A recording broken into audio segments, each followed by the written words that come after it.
my favorite part of the show right there, where everyone just yells. And this is my least favorite part right now, because I never know how to start. I never know. I'm always in the back like, how should you start? And then I'm like, just enjoy the cheers. And then when it's over, I'm like, it's happening. Say something hilarious. So good to be here. One more time for Seth. Why don't we start it there? Yeah.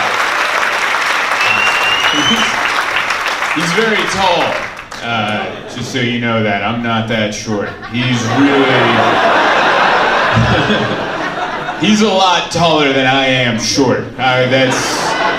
Like, if you guys are trying to do the math right now, you're like, how tall is that stage? I can't figure it out. He might be either 8 feet tall or Zoltan is 4 feet 5 inches. 5'9", according to the California DMV. So we'll take that, yeah. It's a good height right there. That's average. I had to fly last row from New York, and that's a long way to sit in the back, and my knees were fine. 5'9", your knees are fine, all right? My butt cheeks a little sore, but my knees pretty all right. It was good. I was all the way in the back with the cattle, and that's rough back there. It's terrifying. The bathroom smells more. That's where they do the real business. You never see anyone in a hurry to the front. They're always like, take me to the back. Those people are used to what's gonna happen. Thank you. Over here, everyone else. We ride the bus. I get it. You know exactly what I'm talking about. It's so good to be here. I've never performed like in Salt Lake City proper. I've always been in the outskirts, you know? I did Jordan Landing, and then I was actually here in September. I did a private event for an organization called Sayhouse, which I grew up in San Diego. I thought that was like an organization for the former football player, Junior Seau. And it wasn't. It was a bunch of structural engineers whose acronym spelled out Seau. And we were both disappointed when we looked at each other. I walked in, I'm like, where the hell are the Samoans? There's a lot of white nerds in here. And they were looking at me like, we thought you were taller. So we're both sad. We're both pretty disappointed right now. Structural engineers. That sucks. I don't know if you've ever had to talk in front of people that are smarter than you, but that hurts. That's pretty rough. Especially for a long time, especially where you're like, this is what I think is funny. And they're just over there like, this guy's a moron. I'm like, well, you know, that's why I'm here and you're watching. You're too intelligent to be humorous. But I like coming to Utah as a state as a whole. I love it. The heathens, the Mormons. It's a good mix. It's got a little bit of everybody. I like that. It's a little bit of everybody. I like it. I'm staying at a hotel right down the street, and I walked over. There's a giant Delta Center, and I figured it out. That's where the Jazz play. But I fly Delta. I'm like, that's the biggest lounge I've ever seen. Oh, I could lay down in that lounge.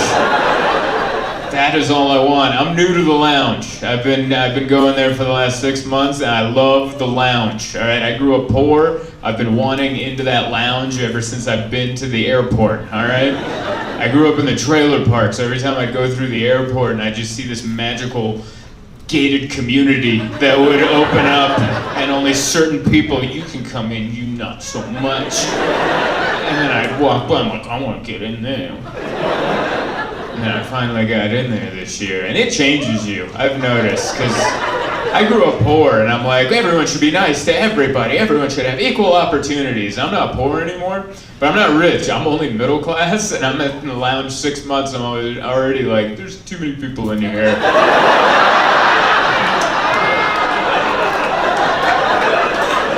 We should lock that door.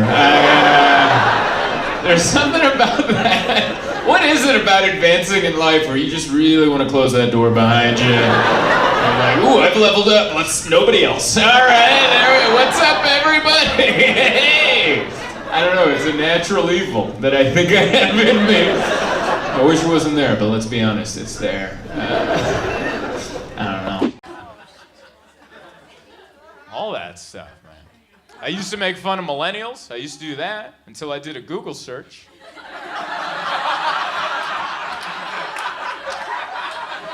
And I realized I am one. Now I don't think they're that bad. That's exactly who I am right there. I'm a total hypocrite. I will make fun of a group of people till I realize I am that group of people, and then I go, come on, you guys. They're all right. If I did have to pick on millennials, I think our big issue is we're too self-aware.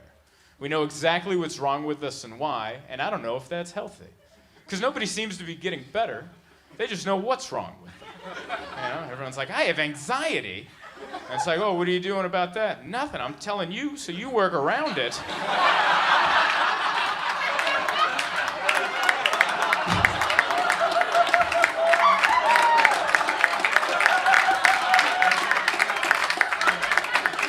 And it's like, you know, half the battle's won. Yeah, you established, but then...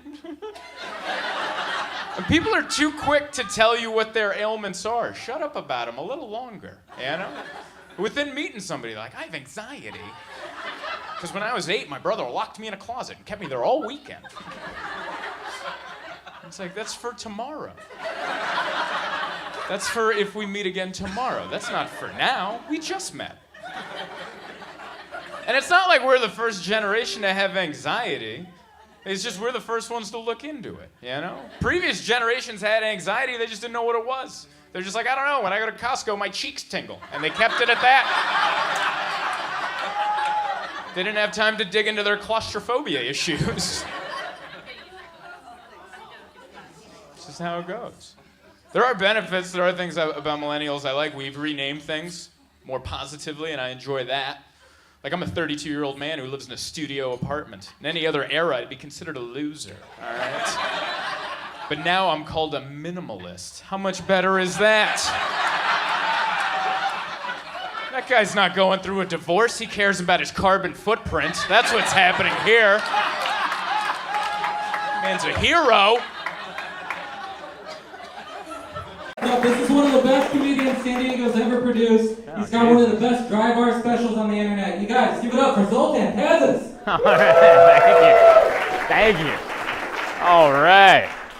Hot damn, I gotta live up to that. All right, I'm representing all of San Diego. You ever do that? You ever go to a place in Ocean Beach and represent all of San Diego? You ever do that? You ever go to a place without air conditioning and just one fan with 150 people in there where they sell booze on a sliding scale? You ever do that? You ever represent all of San Diego? So nice to be here. Thank you guys so much for coming out. That did throw me off. I love this whole setup. It's I don't know what's going on. There's a lot to look at. There's too much to look at in this room. How are you supposed to pay attention to our dumb faces when what is this above my head right now? Nobody knows. Nobody knows what this is. This is somebody, it's a disco ball with crap on. It's something. I don't know. Like this room, it's like hippies, but it's like hippies with a trust fund. You know what I mean? It's a little too clean in here. Like, this doesn't have to work out for the owner, because there's something in the will that they're gonna be just fine. There's a condo in Mission Beach waiting for him as soon as he's done playing around. I love it, I'm making fun, but honestly, what is all of that? Look at that. That's something, yeah. I love it. I like the energy in this room. It's hot, and it just feels like everyone bought a lotto ticket. And you guys just found out right before the show started that none of that's happening. And then you're like, who's ready for comedy? And everyone's like, I guess. Yeah, start the comedy. Turn the one fan on. Let's get it going. Let's do some comedy, you know? So good to be here. Love coming to Ocean Beach. I don't live here. Clap it up if you live here in Ocean Beach. All right, good amount of you. I would say, what, a third? I don't know. That's good. Everyone else, we did it. We came. We found parking. We didn't quit. How great was that? I've quit before. I have. One time I came to do a show at Winston's years ago, and it was on a Wednesday, which is when you guys do your farmer's market in this town, which, by the way, horrible day for farmer's market, okay? That's for Saturdays, not on Wednesdays. And I went to look for parking, and there was nothing near the venue, and I just made small circles away from the venue, and I made circles big enough that I ended up back on the 8, heading east, and I'm like, I think we're done. I just went home. I called the guy, and I'm like, I'm not coming. They're like, what happened? I'm like, I tried to look for parking, I ended up on the freeway, so I think I'm not coming.